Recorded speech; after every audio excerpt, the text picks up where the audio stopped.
हम किसी आदमी को देखते हैं कि वो बेईमान है, भ्रष्ट है, पापी है, घोटालेबाज है, बलात्कारी है, गुंडा है, लेकिन खुश दिखाई देता है। उसके चेहरे पर हमेशा लाली छाई रहती है।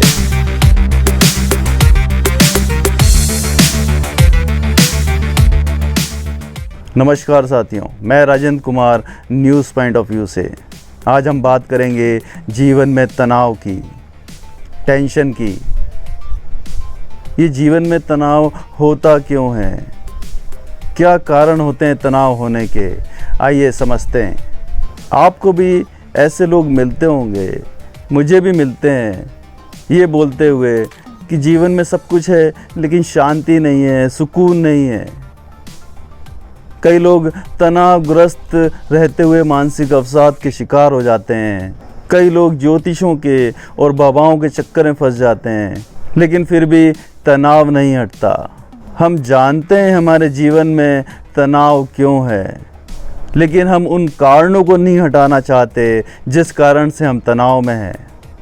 हम चाहते हैं कि हम गलत जीवन जीते रहें, लेकिन तनाव हट जाए। मेरी बात को अच्छे से समझिए।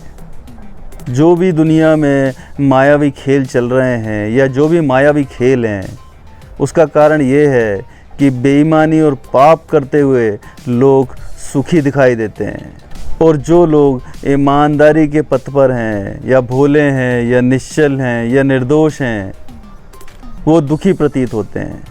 सच और झूठ के बीच का जो संघर्ष है वही तनाव है। सच दूर की कोड़ी है और झूठ सामने का है। झूठ बिल्कुल सामने का है और उसमें तुरंत फ़ायदा है।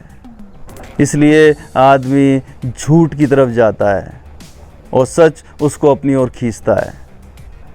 जैसे कोई चोर चोरी करे तो उसको तुरंत धन मिल जाता है, तुरंत फ़ायदा होता है। ऐसे ही अगर कोई सरकारी कार्यालय में घूसखोरी करे, रिश्वतखोरी करे, तो भी उसको तुरंत पैसा मिलता है। यही झूठ का आकर्षण है, यही बेईमानी का आकर्षण है। अगर बेईमानों को अपनी करने की सज़ा तुरंत मिलने लगे तो वो बेईमानी क्यों करें? ऐसे ही ईमानदार और सत्य पर चलने वाले लोगों को तुरंत सुख मिलने लगे तो लोग बेईमानी क्यों करें? ये तो पक्का है कि बेईमान पापी लोगों को सज़ा ज़रूर मिलती है। आप लालू प्रसाद यादव को देख लो, आप हमारे देश के गृह मंत्री रहे, वित्त मंत्री रहे पी चिदम्बरम को देख लीजिए, आप यूपी के नेता आजम खान को देख लीजिए, आप पंजाब के नेता नवजोत सिंह सिद्धू को देख लीजिए। क्या हुआ? कहाँ गया इनका अहंकार? कहाँ गया इनका पद? सज़ा तो ऐसे लोगों को मिलती है, लेकिन समय लगता है।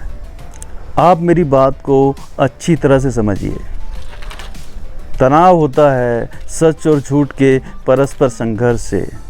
जैसे आपके दोनों हाथों को दो विपरीत दिशाओं में खींचा जा रहा हो, या एक रस्सी को दोनों सिरों से खींचा जा रहा हो, तो तनाव बढ़ता है, तो तनाव होता है।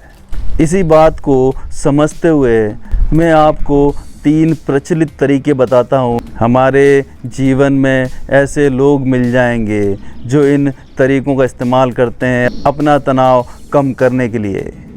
पहला प्रचलित तरीका ये है कि सच और झूठ के जो दोनों सिरे हैं, उसमें से सच के सिरे को पूरी तरह से नकार दीजिए।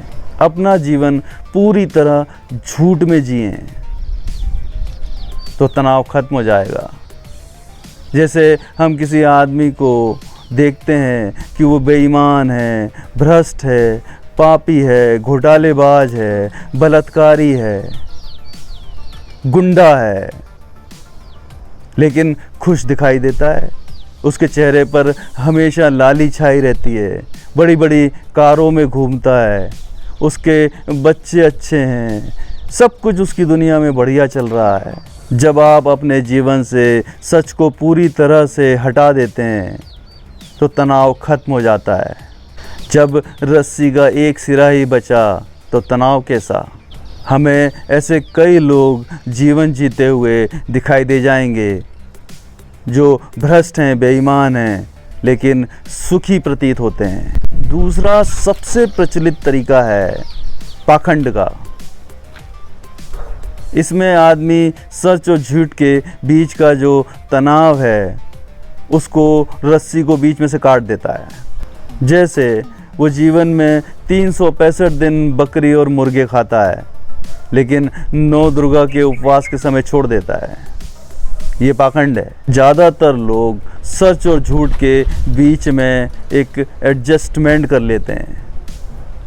जैसे जब वो कार्यालय के लिए निकलता है घर से तो पत्नी दूध और दही खिलाती है, टीका लगाती है। हम सभी जानते हैं कि वो कार्यालय जाकर क्या करेगा, बेईमानी करेगा, भ्रष्टाचार करेगा। ऐसे लोग रोज़ 2-3 घंटे पूजा करते हैं।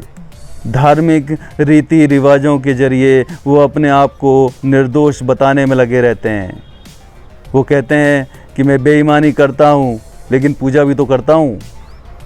वो सर ऊंचा करके पूजा पाठ करके बेईमानी करने में लगे रहते हैं और खुश रहते हैं। ऐसे लोगों का भी जीवन में तनाव खत्म हो जाता है। अपने जीवन से तनाव खत्म करने का सबसे सरल तरीका है ईमानदारी से जीना। ना इसमें झूठ में जीना पड़ेगा, ना इसमें पाखंड में जीना पड़ेगा। इसमें शांति मिलेगी, सुकून मिलेगा और मिलेगा असीम आनंद। नमस्कार।